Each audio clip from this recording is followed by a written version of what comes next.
Então, o meu primeiro ponto, qual é o meu primeiro argumento? Qual é a frase que ninguém no meio da tipologia quer ouvir? Qual é a frase que ninguém nessa comunidade quer ouvir?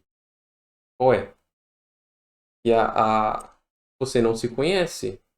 E aí pode parecer um pouco estranho, mas à medida que a gente vai avançando, talvez isso comece a fazer mais sentido.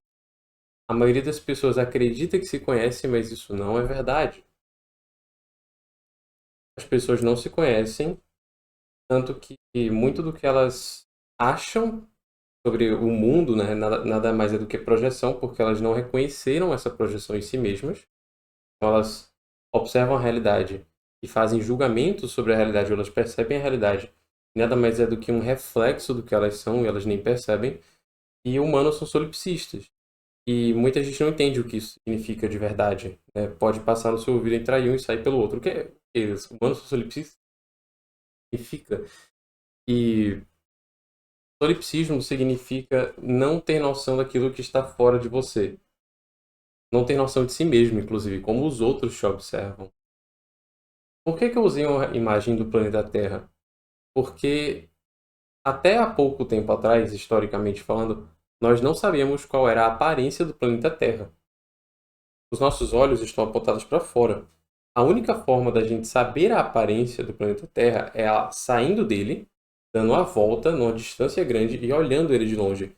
Da mesma forma, a única maneira de nós, como humanidade, de conhecermos a nós mesmos é se a gente fosse capaz de sair de nós mesmos para nos olhar de longe.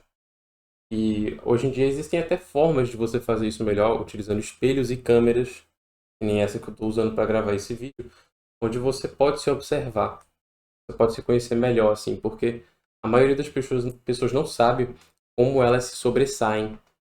Elas não sabem nem como é a voz delas, porque eu não sei se você conhece esse fenômeno, mas a voz que você ouve de si mesmo não é a mesma que os outros ouvem. Então você é solipsista. Isso é uma característica de todos os seres cujos olhos estão para fora. Você não tem olhos virados para trás. Você tem que fazer esse esforço para se conhecer, para saber qual é o seu modo de agir que você nem sabe qual é, porque é tão automático e natural a você. E por que eu estou falando de tudo isso? Porque provavelmente você não sabe o seu tipo de verdade.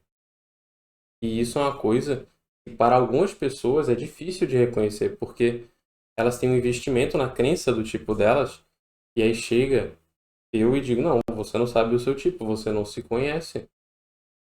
Você acha que se conhece, mas você não se conhece. Porque você precisa de alguém fora de você te observando para você ter uma ideia melhor. A melhor forma de se conhecer é através das pessoas. E agora sim, MBTI é ruim. Para quem não sabe, MBTI, eu imagino que se você está aqui você sabe o que é, mas é tanto um teste como um sistema de rotular as pessoas inspirado na tipologia que o Jung criou. O MBTI ele é bom para SEO, mas o MBTI não é bom como uma ciência em si. Como um conhecimento, ele não é muito bom. Nós, aqui nesse canal, falamos da teoria dos quatro lados da mente. A teoria dos quatro lados da mente não é MBTI. Acontece que, como eu disse, como o CIO é bom, né, os termos são conhecidos, se eu quero alcançar mais pessoas, eu utilizo as palavras que elas conhecem. Utilizo as palavras que foram popularizadas pela dupla Myers-Briggs. E para encurtar o nome do que a gente faz aqui, tipologia junguiana, o método ele é falho, certo? Eu estou falando de MBTI. Vamos falar um pouco da Myers e da Briggs, as irmãs. E muita gente não sabe muito sobre elas, mas elas foram responsáveis por popularizar esse método, o que de certa forma é bom. Elas só não foram boas aprofundando nele e entendendo realmente como as coisas funcionam. É curioso o papel delas nessa história. E vamos ver as falhas no que elas criaram. A primeira falha que eu posso apontar assim de cara é que as letrinhas dicotômicas, elas falham. Eu, por exemplo, eu sou um ISTJ, eu sou um thinker, sou um tipo T. Mas quando eu faço o teste, eu sai que eu sou F, que eu sou filler. E isso é porque eu tenho FI criança, ou FI terciária, como elas chamariam. E um INFJ faria o teste e sairia thinker, porque ele tem TI criança. O teste ele não mede isso muito bem. E essas letras não descrevem as pessoas de forma precisa. E um exemplo disso, além do que eu citei aqui, é qual que é a diferença entre um tipo perceptivo de julgamento? O que que isso realmente significa? Isso não faz nenhum sentido. O que que é um P e o que que é um J? Alguns diriam que o P ele é desorganizado e o J é organizado, mas isso não faz nenhum sentido com a realidade. Quando a gente vai observar os arranjos das funções cognitivas nas pessoas, isso não faz nenhum sentido. Um exemplo é que ISFPs são extremamente organizados e INFJs são bagunçados. Tá tudo misturado, tá tudo ao contrário. É como é o caso que você vê na comunidade em geral, você vê tudo ao contrário. Eles têm as definições ao contrário. É uma coisa muito ruim de se ver. Mas seguimos. E lembra do que eu falei no início? Já que as pessoas não se conhecem, elas respondem errado no teste. Existe um erro de input humano aqui. Como é que você pode esperar que as pessoas vão fazer uma avaliação acerca de si mesmas que é precisa se elas não se conhecem? Se elas não sabem qual é o modo padrão de se comportar delas mesmas? Lembre-se, se você está com os olhos para fora, você não está se observando, que nem as pessoas te observam a todo momento. Você realmente não sabe como os outros te veem. E para algumas pessoas, especialmente introvertidas, isso é muito assustador. Eu acho extremamente interessante. E sim, o teste em si só está procurando estereótipos com perguntas mal feitas. Por exemplo, tentar descobrir se alguém é um filler, perguntando se essa pessoa tem noção dos próprios sentimentos. Eu responderia sim para isso, né?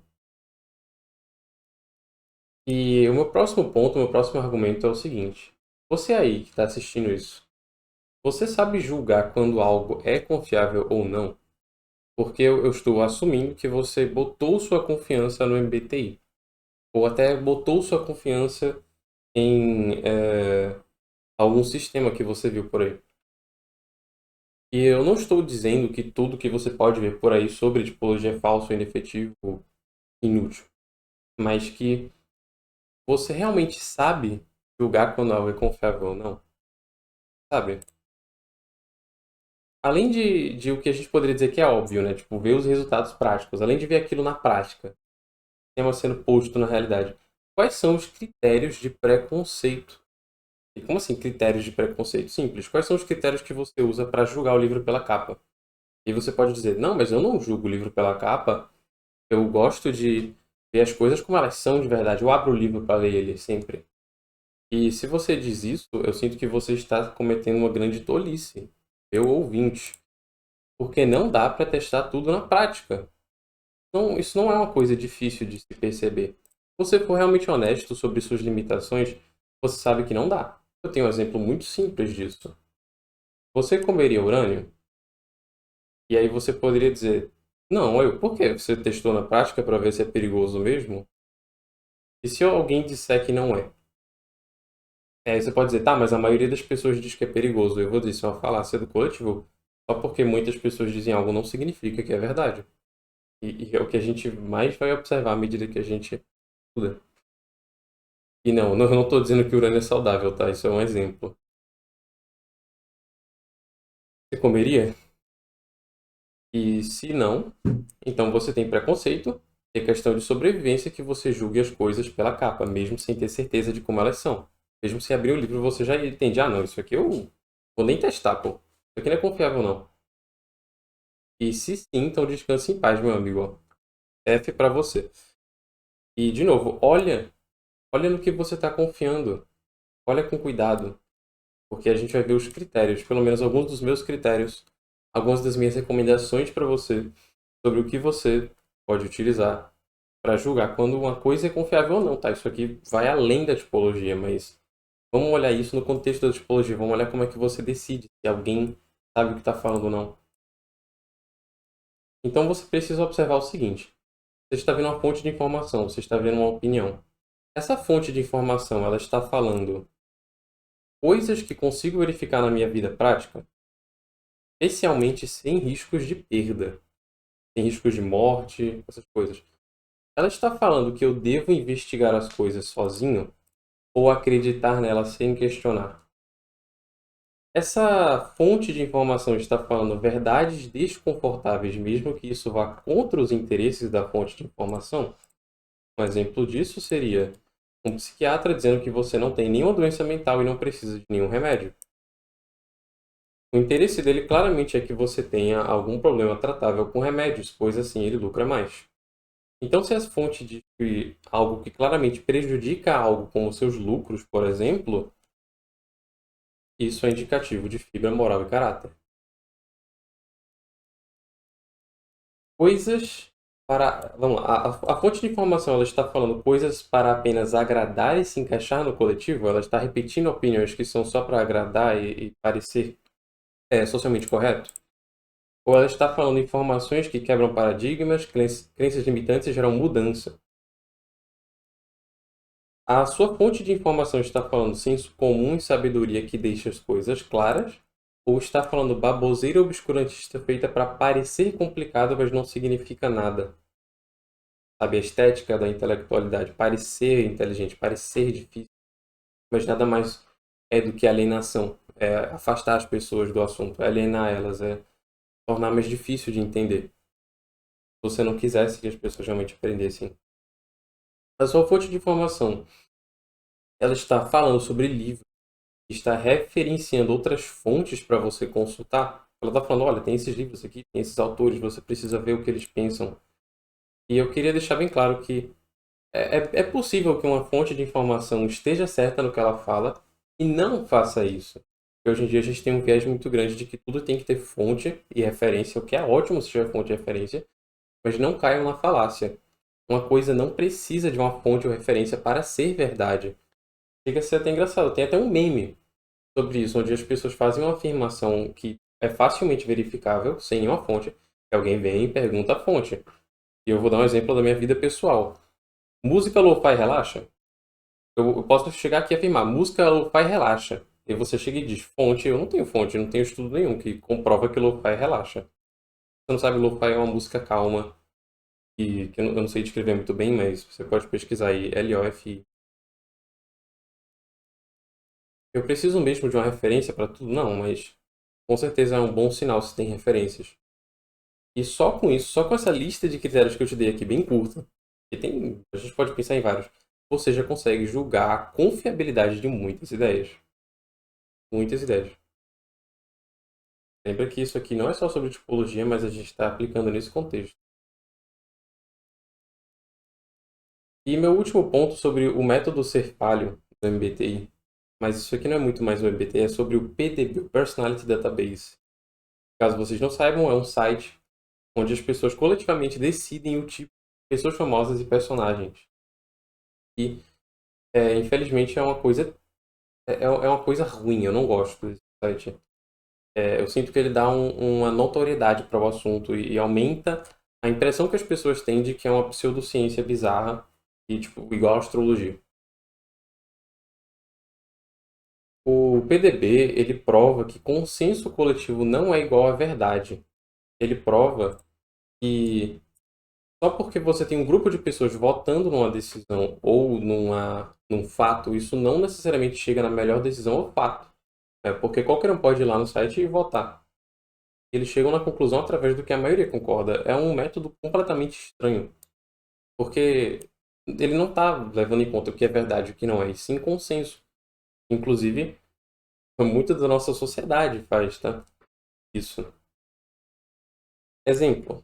E aí, isso aqui é um exemplo prático que eu encarei enquanto eu estava trabalhando no vídeo do ISTP, que vai ser lançado depois desse. Já está pronta a apresentação, inclusive. Permita-me lhes mostrar a página inicial dos personagens fictícios, que são ISTPs. Você bota assim, lista de personagens ISTPs no PDB, página 1 aparece isso aqui. E o que que eu faço nas minhas apresentações? Eu verifico os tipos de cada personagem, eu analiso eles, eu vejo as falas deles, eu vejo o papel deles na história, eu vejo tudo isso. Eu vejo as interações deles com os outros personagens. E eu vou descobrindo qual o tipo deles, eu vou verificando. Eu não vou acreditar só no que o PDB diz. Seria é completamente falacioso, seria completamente falho. E só nessa imagem aqui que eu mostrei para vocês, tem um monte de imagens erradas. Eu não verifiquei todos os personagens dessa foto, mas a maioria eu verifiquei. E eu posso dar vários exemplos aqui. Tem um acerto confirmado nessa imagem. É o Guts. O Guts realmente é um ISTP. O resto tá errado.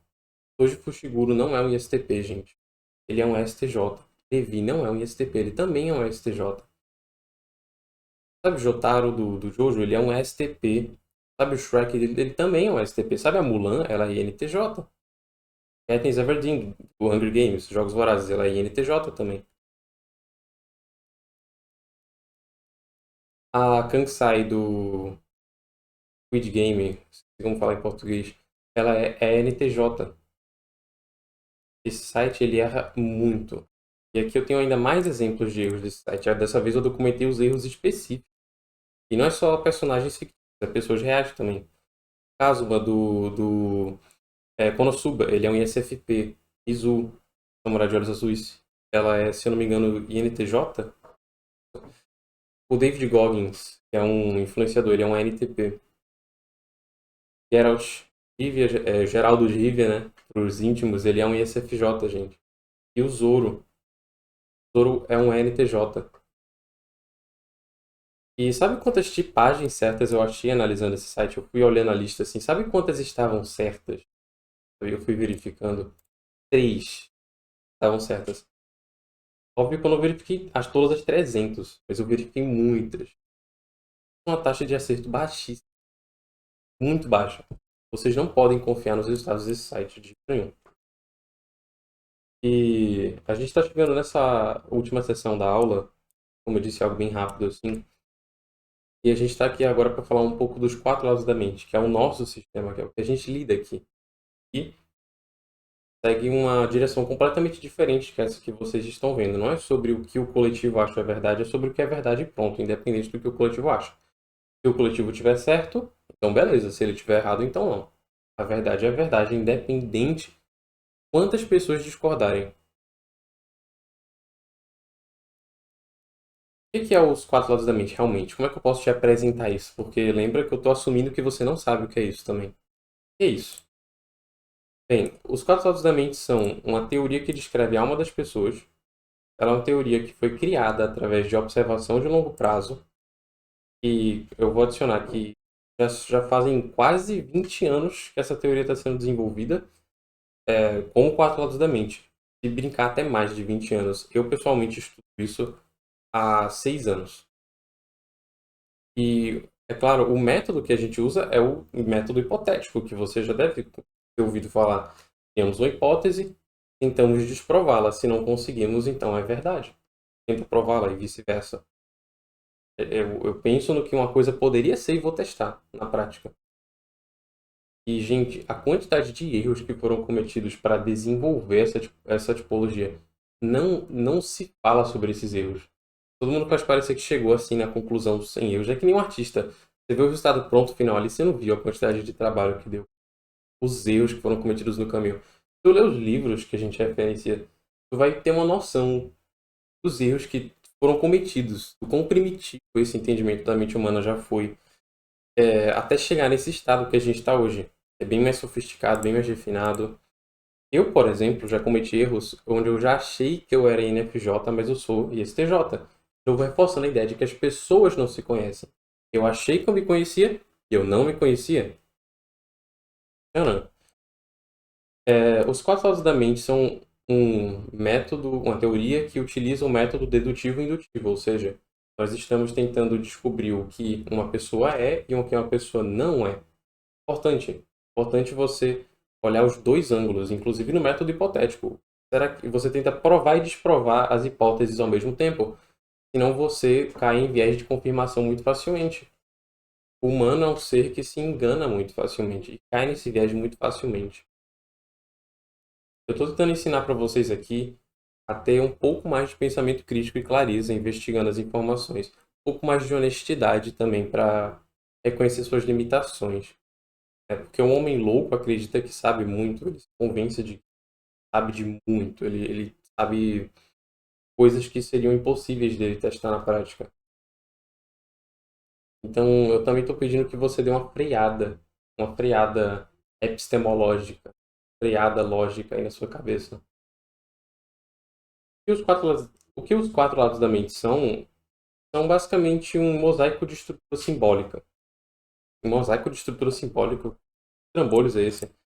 Basicamente, é um quebra-cabeça, é uma montagem de diferentes peças, em que as pessoas elas se encaixam umas nas outras e se encaixam em si mesmas. A gente começa a entender a partir dos quatro lados da mente que a humanidade é como um quebra-cabeça e a resposta está na junção das pessoas. É na junção das pessoas que você encontra equilíbrio, dominação, saúde. Você entende que todos os tipos são necessários. Ignorando esses rótulos superficiais do MBTI, todas as funções cognitivas que o Jung delimitou, elas são importantíssimas, elas são os quebra-cabeças que a humanidade precisa juntar para chegar em avanço, em bem-estar, em iluminação, em autorrealização, individuação, chame como quiser. E é uma lição que também não é dita. Ninguém fala sobre isso, você não vai ver isso em lugar nenhum. E aí eu gostaria de citar uma passagem bíblica que muitos interpretam como falando sobre esse aspecto da psique humana. Isso aqui eu tô citando de uma citação, né? No 17º capítulo de São Lucas está escrito: o reino de Deus está dentro do homem, não de um homem, nem de um grupo de homens, mas de todos os homens. Está em vocês. Vocês, o povo, têm o poder. É uma interpretação famosa do livro de Lucas, dita por Charlie Chaplin em seu filme O Bom Ditador. E faz todo sentido. A resposta para os problemas que a gente encontra na nossa alma não estão em um homem só, sim no homem, como um grupo, como um sujeito abstrato.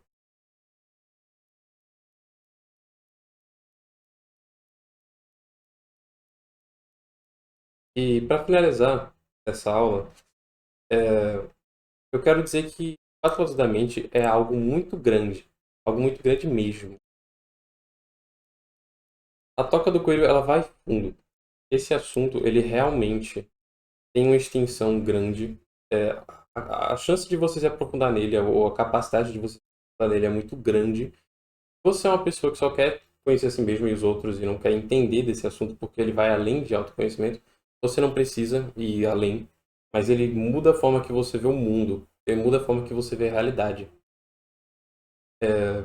E obviamente eu não vou entrar nisso, eu não vou entrar nessa toca do coelho agora, mas eu espero que com essa aula aqui você já tenha um entendimento melhor do que a gente está fazendo aqui. E especialmente para você que é novo no canal, é realmente bem-vindo se você apareceu nesse vídeo. E é isso, gente. Fiquem na paz. Adeus.